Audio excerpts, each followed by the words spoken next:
안녕하세요. 반갑습니다. 오늘 참 좋은 날입니다. 하나님께서 저와 여러분의 가정에 준비하신 하나님의 은혜와 평강이 넘쳐나기를 예수님의 이름으로 축원합니다.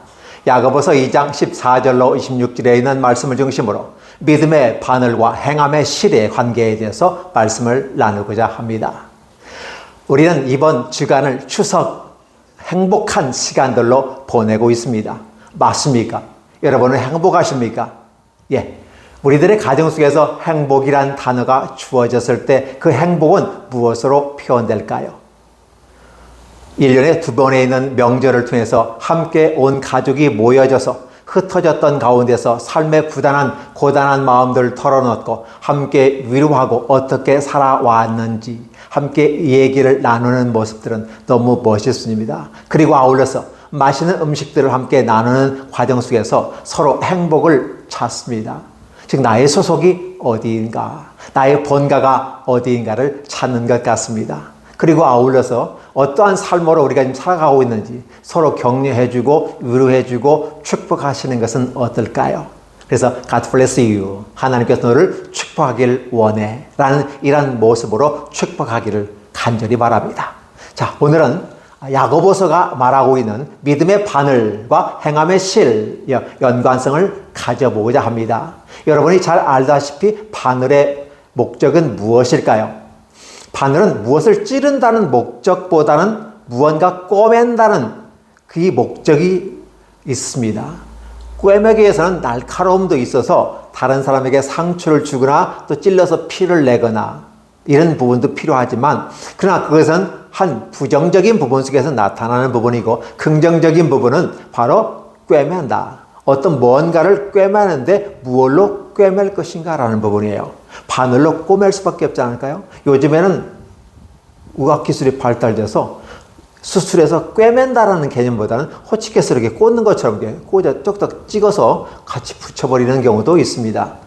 근데 우리는 정통적으로 봐서 바늘의 개념은 항상 꿰맨다는 개념이에요. 뭔가를 완성시킨다. 뭔가 좀 부족한 부분이 있었는데, 아니, 구멍이 났는데, 양말에 구멍이 났고, 바지에, 치마에, 어떤 옷에 구멍이 났는데, 그걸 꿰맨다는 개념이죠. 꿰맨다는 개념은 정상화시킨다, 아니면 회복시킨다는 단어로 바꾸어 보면 어떨까요? 이 꿰맨다는 부분을 통해서 온전케 되었다라고 어떤 결과를 가져올 때는 반드시 우리가 생각해야 되는 얘기죠. 바늘만 가서 꿰매지는 것은 아니더라는 거죠. 반드시 뭐가 따라와야 됩니까? 당연하죠.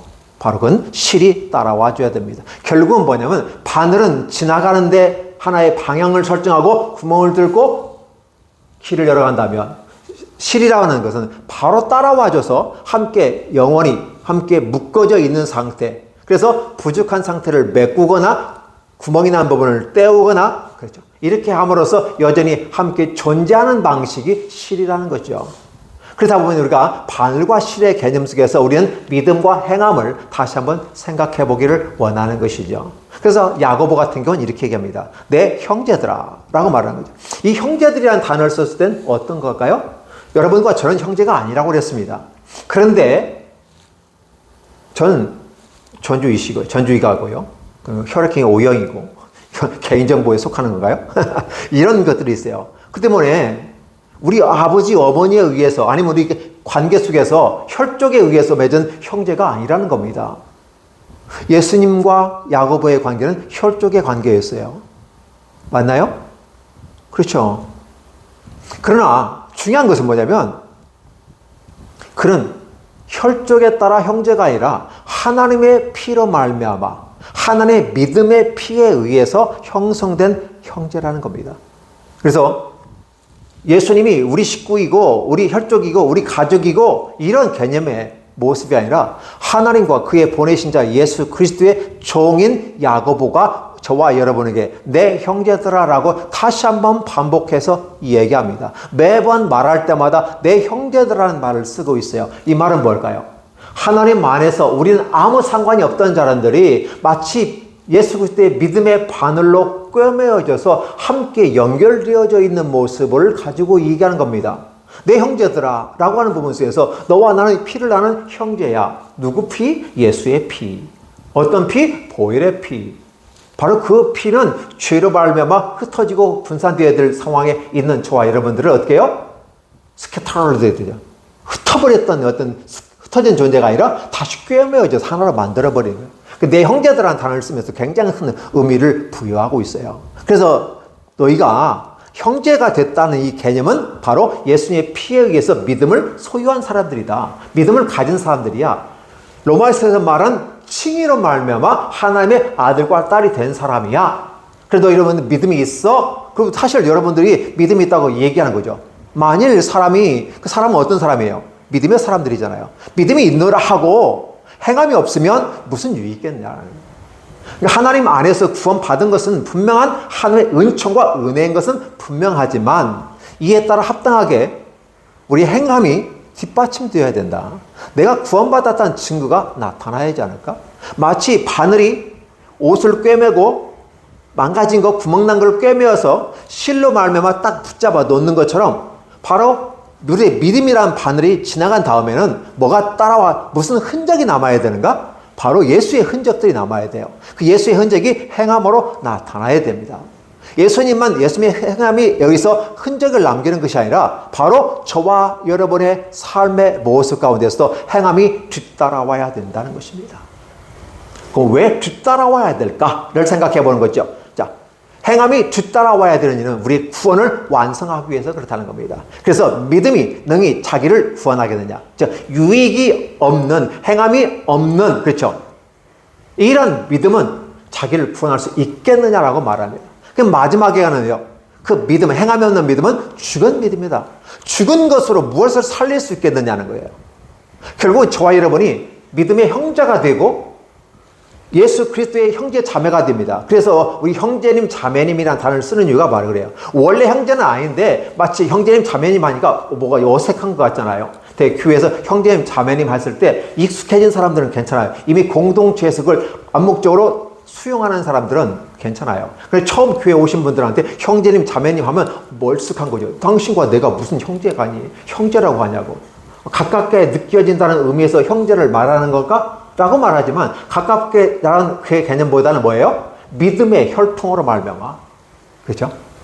육신의 혈통이 아니라 믿음의 혈통에 의해서 주어진 것이다. 그래서 형제와 자매가 된다라는 표현이죠. 그럼 형제와 자매에게는 당연히 무엇가 따른다? 행함이 따라와줘서 내가 믿음을 가졌다는 증표를 가지고 있을 때 비로소 나의 구원은 완성된다라는 사실을 얘기하는 것이죠. 그렇죠? 결국은 우리들은 어떻게 돼요? 우리들이 가진 믿음을 신실함으로 드러내야 된다. 믿음은 faith라는 말을 쓰잖아요. 그렇죠? 충실한 삶을 살 때 faithfulness 이렇게 그 삶을 살아라고 우리가 얘기하는데 바로 이 faithful이라는 것은 비슷하다. 신실함으로 행하셨을 때 믿음이 완성된다는 표현을 쓰고 있어요. 근데 우리들의 삶의 모습에서 항상 미시적인 접근을 하여 믿음으로 구원받느냐, 행함으로 구원받느냐 이렇게 한 천착점을 가지고 작은 부분의 천착점을 가지고 따지고 들면서 문자적 해석을만 하니까 이게 믿음으로 행함하냐? 구원으로 행함하냐? 그죠? 이게 믿음이 중요한 것은 사실이에요. 바늘과 같이 하나의 방향성을 설정하고 새로운 돌파구가 만들어지는 그런 것으로 앞을 향해서 나가는 게 바늘이라면 그에 대한 실이 따라와줘야 돼요. 따라와 주지만 의미 없는 거죠. 그럼 그런 거에 대해서 예를 들면 자꾸 설명을 하려고 그래요. 만일 형제나 자매가 헐벗었다, 이러한 양식이 없다. 그럼 우리 어떻게 해야 될까요? 당연히 도와줘야 되는 건 당연한 상식 아닐까요? 근데 왜 도와줘야 되는가요? 왜 도와줘야 되는 거예요? 사람이니까? 만물의 영장이니까? 라고 일반적으로. 아니, 인류애를 통해서 도와줘야 됩니까? 누가 도와주라고 했나요? 여러분 도와주지 마세요. 이렇게 얘기하면 목사님이 어떻게 이웃을 놓고 가난한 사람을 도와주지 말라고 할 수 있냐고요. 제가 말하고자 하는 것은 뭐냐면 무엇입니까? 바로 이거예요. 과연 여러분의 마음속에 이웃을 사랑하고 베풀고 나눠주고 그가 마셨던 안 마셨던 옷을 잘 입었던 안 입었던 추위에 떨든 병들어 있든 무슨 상관이 있냐는 거죠. 나 혼자만 잘 먹고 잘 살면 되는 거 아니야? 라는 것이 우리의 자연인으로서의 우리들의 욕망과 욕심이란 육체에 속한 자의 생각이라는 거죠. 이런 모습이 기본이 깔려 있어요. 그렇기 때문에 이러한 사람들에게 남을 위해서 먹을 것을 내어주고 옷을 내어주고 치료비를 부담한다고 하는 것은 있을 수 있는 일입니까? 있을 수가 없는 일이죠. 이건 세상에서 구하는 방식이라는 거죠. 그러나 하나님의 형제 자매된 우리는 하나의 공동체가 된, 즉 교회라고 하는 하나의 예수 그리스도의 피로 말미암아 공동체가 된 저와 여러분들에게는 이게 누구든지예요. 누구든지 그 안에 들어오면 평안과 따뜻함과 배부름이 있고 몸에 쓸 것이 있는 행복한 모습으로 가야 되지 않을까요? 이것을 공급해 주는 것은 누가 하느냐? 바로 부모가 있고 부모의 자식이 있어서 형제 간에 자매 간에 남매 간에 도와주고 함께 하라는 거예요. 그래서 부모님이 살아있을 때, 부모님이 영향이 있을 때는 형제 간이 어떻게 화목하게 잘 살 수 있는 건 아닙니까? 물론 다 그런 건 아닙니다만, 그러나 기본적인 부분을 그렇게 보라는 거죠. 하나님 아버지를 가장으로 모시고 우리가 비록 예수 그리스도에 의해서 하나의 공동체가 되어 똘똘 뭉친 공동체라면 당연히 어떻게 돼요? 그 하나님 안에서 뭉치는 거 아닐까요? 추석날 왜 모입니까? 바로 어머님이 계시고 아버님이 계시고, 아니 때로는 어머님 아버님 안 계셔도 그 예전에 계셨던 어머니 아버지를 생각하면서 함께 가족들이 모여서 같이 식사도 나누고 함께 교제하며 1년에 최소 2번 정도는 그렇게 위로와 희망과 용기를 얻어가는 것 아닐까요? 그 나라는 존재가 툭 떨어져 버려진 존재로서 길가에 던져진 존재가 아니라 나는 항상 자기의 속한 집의 본가의 식구란 사실이에요. 그래서 그런 소속감을 가지고 가는 겁니다. 멀리 떨어져 있어도 소속감이 있으면 행복한 것이죠. 그게 누구든지 그냥. 그래서 우리가 모여서 행복하는 것은 대단히 중요하죠. 이번 추석을 맞이해서 모두가 다 행복했으면 참 좋겠다. 그리고 이런 모습에서 행복하고 좀 모였으면 싸우지 않았으면 좋겠어요. 이 행복을 해서 가족이 모였는데 오히려 모여서 술 한잔하고 뭐 하면 거하게면 이 통제의 기능이 상실돼가지고 평상시에 서운함과 아픔들이 막 툭툭툭 튀어나와요. 그래서 니 탓, 내 탓 하면서 나중에 멱살 잡고 싸우는 그런 모습을 솔찬히 보기는 원치 않지만 볼 수밖에 없는 그런 가정들을 보게 됩니다. 성경에서는 이것을 원치 않아요. 그냥 말 그래도 추석이면 행복했으면 좋겠다는 거예요. 그렇죠. 근데 그 행복이 뭘로 연결된다? 바로 실로 연결되는 거죠. 바늘이 함께 갔을 때 실이 뒤따라가줘서 묶어주고 온전케 되는 그러한 모습이 필요하다. 즉 실과 바늘은 뗄래야 뗄 수 없다라는 사실을 얘기해 주는 거죠. 우리가 공간에서 산다는 개념은 바로 공간에서 사는 것은 한쪽 면만 바라보는 게 아니라 다양한 면이 볼 수 있어요. 바늘 쪽에서 보면 바늘밖에 안 보이지만 뒤쪽에서 보면 실밖에 안 보이는 거예요. 그럴 때는 바늘이 필요하다고 말하고 실이 필요하다고 말하지만 그러나 전체적으로 통합적으로 거시적으로 바라보면 바늘이 있으면 실이 간다는 사실은 누구나 다 알고 있는 우리의 본의적인 차원에서 지식이 주어집니다. 경험상에서도 주어지는 것들입니다. 그래서 이제는 우리가 믿음을 얘기했을 때는 믿음에 합당한 말을 하라. 합당한 말을 했을 때는 합당한 행동으로 따라가줘라 라는 거죠. 물론 이제 3장에 가서 언어에 대해서 우리가 언급하면서 우리가 더 기본적인 부분 중에서 하나 되는 데 가장 키적인 역할을 하는 게 언어, 혀가 중요하지만 그 앞서서 오늘 기본적인 부분 중에서 우리가 함께 사랑을 베풀고 행복했으면 좋겠다. 어떻게 행복할 거냐? 행복이라는 게 뭘까요? 여러분이 복이 뭘죠? 되게 성경에서 보면 복 이 얘기하는데 되게 잘 먹고 잘 살고 집도 있고 편하면 행복하다고 말합니다. 그래서 건강하지 못한 사람이 건강하면 행복하다고 말하는 것이고, 그죠? 돈이 없는 사람은 돈이 좀 있으면, 쓸 돈이 있으면 행복한 것이고, 친구가 없는 사람은 친구가 있으면 행복한 것이고, 그러니까 뭔가 자기 부족한 것이 채워지면 행복하다고 말하는 것이고, 인간이 인간으로서 살아갈 수 있는 그 길에 있어서 좀 필요가, 욕구가 해결되면 행복하다고 말하는 것이고, 그럼 욕구가 해결되면 다음 단계. 그래서 사회복지에서 뭐 욕구 이론의 메슬로가 말하는 5단계의 과정 속에서 자기 가치 실현이라고 하는 단계까지 올라갔을 때 비로소 행복하다고 말하는 것입니다. 1단계에서 행복할 수도 있습니다. 2단계에서 행복할 수도 있습니다. 3단계, 4단계, 5단계까지 그래서 다 이룬 사람은 완벽하게 행복하다고 할 수 있을 겁니다. 그러나 과연 그 단계에 이르렀을 때에도 과연 행복하다고 말할 수 있을까요? 그렇지 못하다는 것입니다. 자기 가치를 실현하는 것은 굉장히 아름다운 세상적 가치의 기준입니다. 그러니까 최고의 가치는 뭐냐면 자기 영혼이 구원받는 거예요. 근데 구원이 어떤 식으로 표현한다냐? 내 믿음으로 말미암아 입증된 상태에서 하나님의 나라에서도 상벌을 따지게 될 때 내 믿음의 행위가 입증되어져야만 합니다.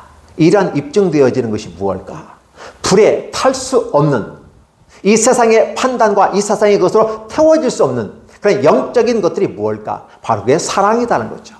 그 사랑의 표현 방식이 뭘까? 사람들이 행복하다고 말하는 것. 그래서 평안히 가라고 말만 하지 말라는 거죠. 그래서 추운 사람에게는 덥게 할 수 있는 옷을 준다든지, 만약에 배고픈 자에게는 배부르게 한다든지, 몸에 쓸 것이 없어, 옷이 없어, 그러면 옷에 쓸 것을 주는 거죠. 이것은 그때 당시 기본적인 걸 이야기하기 때문에 맞춰서 설명하는 거 아니겠습니까? 비로소 그들에게 필요한 것이 채워졌을 때 위익하다, 복 있다라고 말하지 않을까요?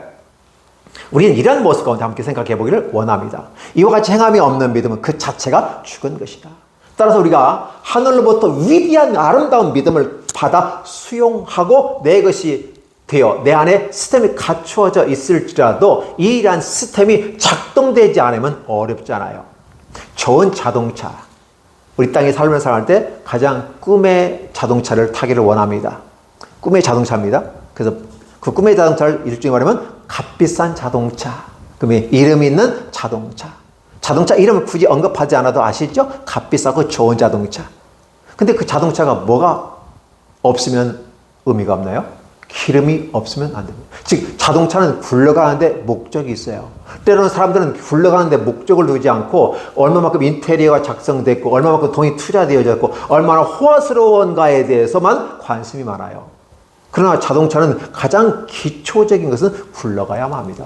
아무리 좋은 자동차라도 굴러갈 수 없다면 그건 장난감 자동차에 불과한 거 아니겠습니까?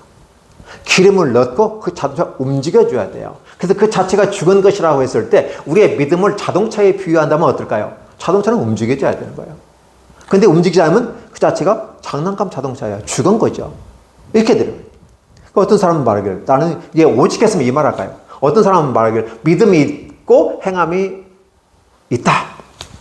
행함이 없는 내 믿음을 보이라. 이런 이제 표현을 쓰잖아요. 그래서 나는 내 행함이 있는 믿음을 보이겠다. 행함으로 내 믿음을 입증하겠다. 근데 믿음만 있다고 행하지 않는다면 도대체 너 믿음 뭘로 보여줄까? 라는 생각을 해보는 거죠. 이런 부분이 대단히 많습니다. 그래서 하나님은 한 분인 줄로 믿는다. 예, 이건 일반적인 지식을 얘기하는 거예요. 하나님은 한 분인 줄로 믿는다. 근데 문제는 뭐냐면 귀신도 믿고 떤다.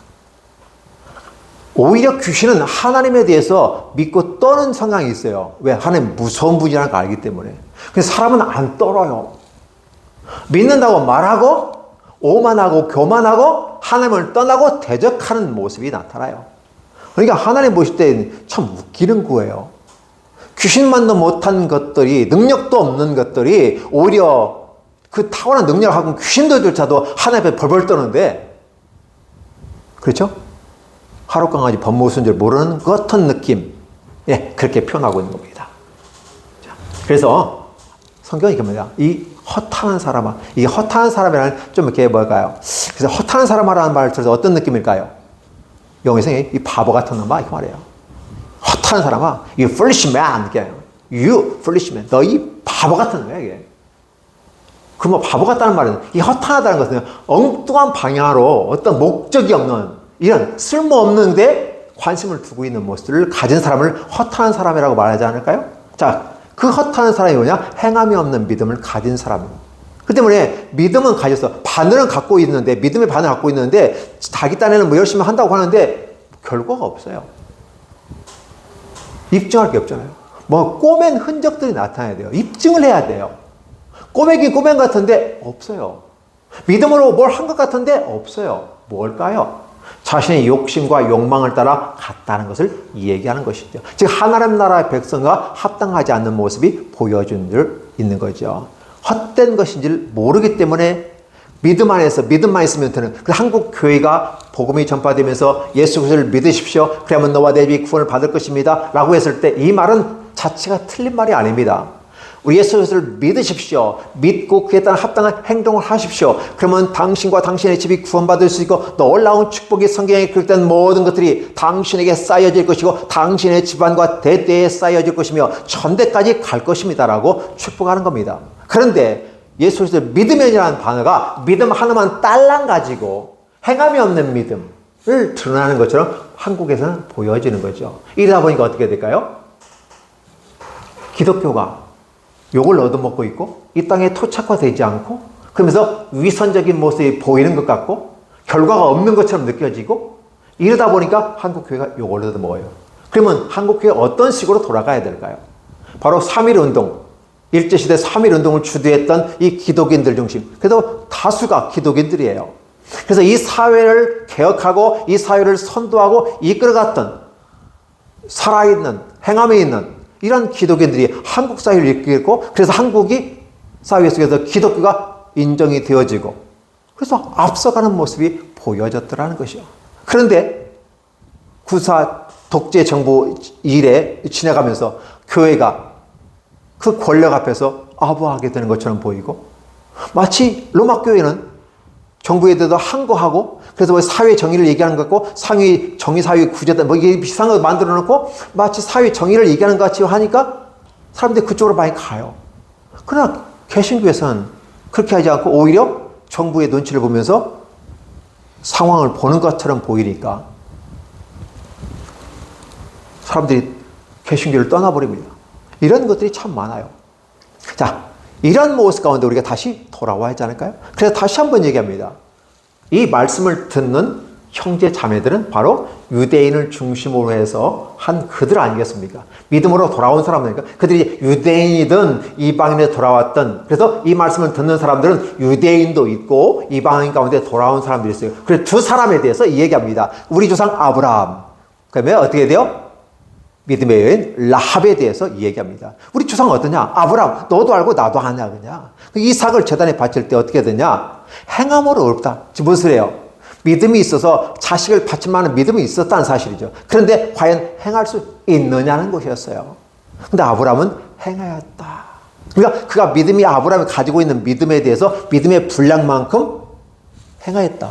그 믿음의 분량은 어느 정도 였을까? 아, 자기의 독생자 하나밖에 없는 아들을 바칠 정도의 믿음이었다는 것이고 그런 말미암아 입증되었다라는 표현을 쓰게 되는 것이죠. 그래서 의롭다 하심을 받은 것이 아니냐. 여러분이 보시기에 믿음이 그와 행함과 함께 일하고 행함으로 말미암아 온전케 된다는 사실을 분명하게 이해했으면 좋겠다. 원래 성경에 기록된 게 아니야. 아브라함이 하나님을 믿으니 이것을 의로 여기시다는 말씀이 이루어졌고 그는 하나님의 벗이라 칭함을 받았다라는 표현을 쓰고 있어요. 이 하나님의 벗이라는 단어가 굉장히 큰 의미 있지 않을까요? 삶의 파트너십을 갖고 가요. 파트너십을 갖고 가요. 대단히 중요한 부분이에요. 종에게는 의견을 나누지 않지만 친구하고는 의견을 나눕니다. 파트너로 갑니다. 엄청나게 축복이 있죠. 성경에 이른 바와 같이 아브라함이 하나님을 믿으니 근데 우리는 하나님을 믿었다 그래서 그 믿음만 강조해요. 믿기만 하면 돼. 달리 말하면 바늘만 있으면 된다고 착각 속에서 빠져요. 그러니까 이 성경 말씀을 어때요?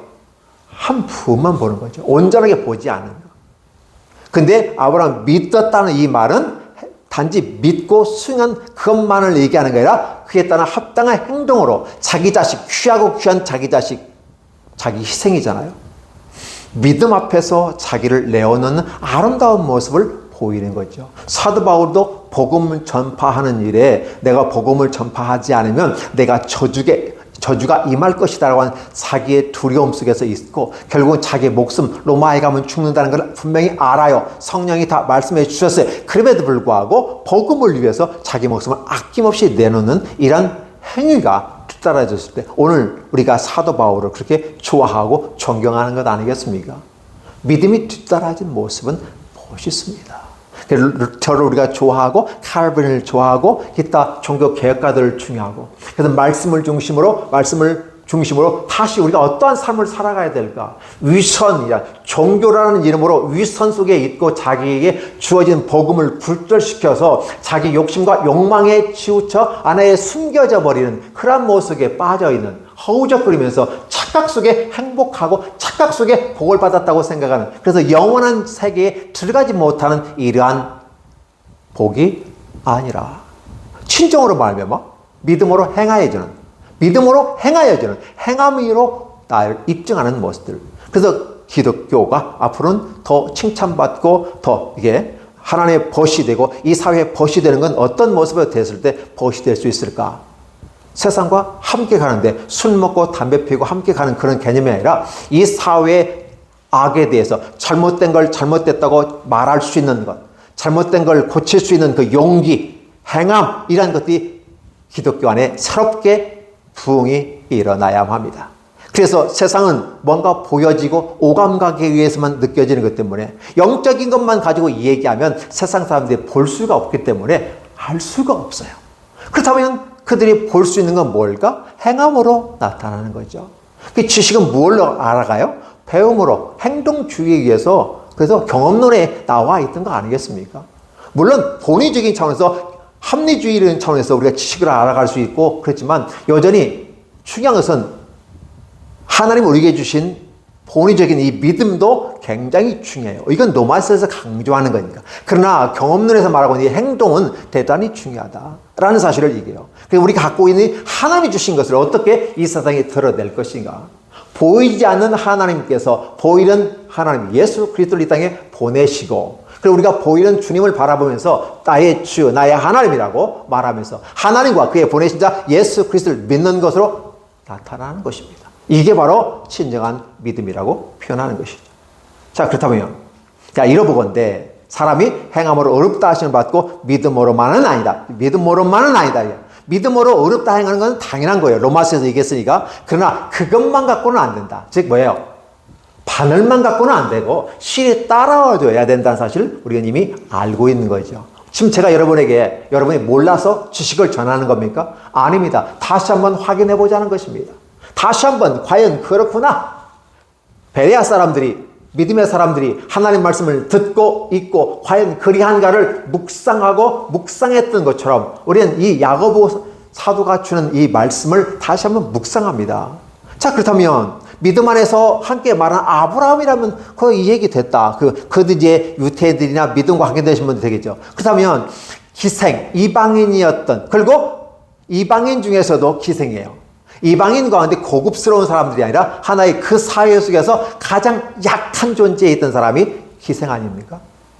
우리 이조 속에서도 기생 문화가 가장 낮은 존재들이에요. 그렇죠? 그래서 그 기생 라합이 도대체 구원받을 만한 뭐가 있나요? 없어요. 어떻게 그 이방인들과 그럼에도 불구하고 그들 중에서도 기생이란 이 사회적 지위가 하나님 나라에 합당한가요? 합당하지 않습니다. 그러나 기생 라합이 믿음으로 말미암아 행한 그 모습, 드러나지 않는 것 같지만 하나님은 보고 계시는 사실이게요. 사자들이 그 접대를, 즉 자기의 하숙을 치고 방을 내주고 도망갈 때 다른 길을 행하게 하고 그게 믿음으로 어렵게 했다는 표현을 쓰고 있어요. 이런 모습 가운데서 결국은 어떻게 됐다? 그 여인이 다윗의 계보에 들어가는 축복을 받았다. 그래서 이 라합이 살몬과 결혼하고 그의 자손이 결국 메시아로 연결되는 이 룻기스의 후반부에 가면 바로 족보가 나오는데 믿음의 여인으로서 들어갑니다. 세상에 하나님의 거룩한 말씀 속에 어떻게 유태의 기생도 아니고 이방인의 기생이 이름이 번듯하게 들어와 있고 메시아의 할머니로 등극이 되냐고요. 이러한 것들은 믿음으로 아니면 안 된다. 즉 사람과 이 사회의 전통에 의해서는 있을 수 없는, 사람으로는 할 수 없는데 하나님으로는 할 수 있다라는 말이에요. 낙타가 바늘구멍에 들어가는 거 있잖아요. 어렵잖아요. 그런데 오히려 부자보다 더 쉽게 들어갈 수 있다고 하니까 어떻게 낙타가 바늘구멍에 들어갑니까? 근데 주님께서 하시잖아요. 바로 낙타가, 이 기생이 어떻게 구원의 문을 통과할 수 있겠느냐는 거예요. 구원의 문을 통과할 수 없다는 걸 얘기하는 거예요. 그런데 사람으로는 할 수 없어도 누구나 할 수 있다? 하나님으로는 할 수 있다고 주님이 설명해 주시잖아요. 그러니까 어때요? 이방인이었고 그 중에서도 낮은 기생이었고 근데 믿음으로 말하면 행함이 뒤따라졌을 때 아브라함의 계보에, 그렇죠? 메시아의 계보에 트르고는 모습을 축복을 받더라는 거죠. 여러분들은 지금 무엇을 보고 계십니까? 여러분 무엇을 듣고 계십니까? 여러분 무엇을 생각하고 계십니까? 아니, 나는 지금 무엇을 해야만 한다고 생각하십니까? 예, 맞습니다. 여러분이 생각하는 걸 행하십시오. 죄짓는 아니라면 얼마든지 행하십시오. 그리고 이 복음을 전하는 일에 여러분 함께 하십시오. 그리고 복음을 전하든 전하지 않든 여러분이 하나님의 아들과 딸로서 부르심을 받은 사람이라면 그에 합당한 열매를 맺고 가는 것이 아름답지 않을까요? 이 말을 합니다. 마지막에 뭐라고 합니까? 영혼 없는 몸. 영혼 없는 몸은 어떤 상태죠? 이미 죽은 거잖아요. 시신이잖아요. 자, 영혼 없는 몸이 죽은 것까지 시체된 거죠. 행함이 없는 믿음은 결국 어떻게? 죽은 것이다. 그럼 우리 영혼이라는 개념을 행함으로 표현해요. 그렇잖아요. 믿음을 우리의 영혼처럼 생각하는데 그게 아니라 오히려 사람을 빗대어서 말하면서 육체와 영혼이 있는데 영혼은 어떻게 돼요? 영혼. 이게 없으면 사람은 죽은 거 아니냐? 그러면 결국 뭐냐면 이 행함이 이 영혼하고 똑같다는 걸 얘기하고 있는 거죠. 그래서 행함이 없는 믿음은 죽은 것이다. 그럼 뭐 따죠? 결국은 우리가 믿음을 갖는 건 뭘까요? 구원받기 위한 거예요. 구원. 근데 구원은 무엇으로 이룬다? 하나님의 거시적인 차원에서 하나님 우리를 사랑했다는 이 사랑을 받아들이는 이 거시적인 사건, 믿음을 소유한 사건, 칭의를 받는 사건, 이 사건이 끝나는 게 아니라 이 다음에 뭐가 있어야 된다? 행함에 따라야 된다. 그래서 일각에서는 어느 교회에서 어느 이단 종파에서는 그렇게 하죠. 네가 예수 믿고 구원받았으면 한번 구원받으면 영원한 하나님의 아들 딸이 되게 되면 앞으로 무슨 짓을 해도 괜찮다. 이런 식으로 가르치는 종교가 있고 아니 그 종교라기보다 종파가 있고 이단 사이비가 있지 않습니까? 구원만 받으면 어떠한 짓을 해도 다 용서가 왔는데요. 아니에요. 그 합당한 짓을 해야 돼. 합당한 행위가 없으면 결국은 의미가 없는 거예요. 그러니까 스스로가 이 성경을 부인하는 겁니다. 무엇이 정통이고 무엇이 이단입니까? 정통은 성경의 말씀을 문자적 해석과 아울러 문자적 해석을 넘은 이민의 세계를 바라보면서 이 말씀을 주신 하나님께서 의도하신 바를 깨달아 나가는 게 정통이고 한쪽만 바라보는 거죠. 한쪽에 치우쳐 있는 거예요. 한쪽만을 주장하는 거예요. 예를 들어 볼까요? 6월절 지키는 건 9월절 구약의 개념으로 좋은 겁니다. 틀린 게 아니에요. 그러나 6월절을 안 지키면 구원을 못 받는 것처럼 얘기하는 것은 잘못된 것이죠. 왜 잘못된가요? 6월절은 부활절과 연결되어 있습니다. 시작이 있으면 끝이 있어야 돼요. 바늘만 갖고 가면 안 되잖아요. 끝이 뭐예요? 부활절과 연결돼야 되는 거예요. 그러니까 6월절만을 주장하며 6월절을 안 지키면 복을 받고 구원을 못 받는 것처럼 말한다는 것 자체가 뭐예요? 말이 안 되는 거잖아요. 6월절이라는 개념을 신학에 와서는 어떻게 돼요? 부활절로 연결시켜서 완성을 이루는 거예요. 그렇게 됐을 때 우리는 구원을 받을 수 있는 거죠. 그래서 왜 부활절만 주장하고 6월절만을 주장하게 되면 믿음이 반쪽 믿음밖에 되지 않기 때문에 구원에 이를 수 없는 것 아닐까요? 이런 부분을 생각해 보는 겁니다. 그런데 문제는 뭐냐면 하나님이 저와 여러분에게 믿음과 그의 행위가 같이 있을 때 온전하게 구원을 주신다. 그런데 이제 믿긴 믿었는데 행함이 없고 어떤 결과가 좋지 못하고 그런 사람들은 어떻게 됐을까요? 지옥에 가는 거 아닌가요? 그러면 예수님 믿고도 나쁜 짓 하면 지옥 가나요? 여기서 이제 딜레마가 생깁니다. 하나님은 그 나쁜 행위를 하는 사람을 징계를, 그래서 육체는 멸하고 영혼은 구한다는 단어와 표현도 있습니다. 더 중요한 일반적인 의미에서 말할 때는 바로 우리가 온전해야 하나님에 들어가는데 가진 믿음을 중심으로 해서 행함이 뒷받침되었을 때 온전한 믿음이 되고 온전하게 기능을 할 수 있다. 그래서 하나님 나라에 들어가게 합당하다라고 하는 것은 야고보의 기본이라는 사실이죠. 또 구원의 문제는 또 다른 차원에서 더 세부적으로 우리가 언급할 수도 있습니다. 모쪼록 저와 여러분이 야고보가 말하고 있는 이 부분들, 믿음이 있으면 행함이 따라야 되고 바늘이 있으면 실이 있어야 된다. 결국은 이 실이란 행함으로 말미암아 우리를 입증하는 삶. 그래서 기독인의 삶, 기독교인의 삶, 이 땅의 삶을 살아가는 건 뭘까? 내가 예수님 믿었다는 그것을 입증하는 거죠. 결혼식도 마찬가지죠. 결혼식 안 하고도 함께 살 수 있습니다. 그러나 결혼식을 통해서 공포하는 거잖아요. 이 사람은 정상적인 부부가 되었으니 더 이상 이제 행복함을 만들어 가는데 지장을 주거나 가정을 깨는 일이 없고 함께 축복해 주시기 바랍니다. 라고 공식적인 선언이잖아요. 오늘 저와 여러분도 마찬가지입니다. 그래서 이제 그 부부가 공식적으로 부부가 되었지만 앞으로 뭐가 남았을까요? 행복하게 살아간 두 부부가 서로 어떻게 사랑의 행함으로 사랑을 만들어가고 사랑을 연결시키고 사랑을 키워가야 하지 않을까요? 그게 행복을 키워가는 것인 것입니다. 오늘 우리의 믿음도 행위가 뒤따라줘야 된다. 그래서 욕 먹지 아니하는 정상적인 정통의 교회는 바로 믿음과 행함이 같이 가는 것이 정통이다라고 보시면 좋을 것 같습니다. 기도하겠습니다. 하나님 감사합니다. 우리 모두를 축복하시고 믿음과 행함이 함께 동반된 입증되어지는 성실하고도 기능이 충만한 기독교들이 될 수 있도록 축복하여 주시옵소서. 예수님의 이름으로 기도하옵나이다. 아멘.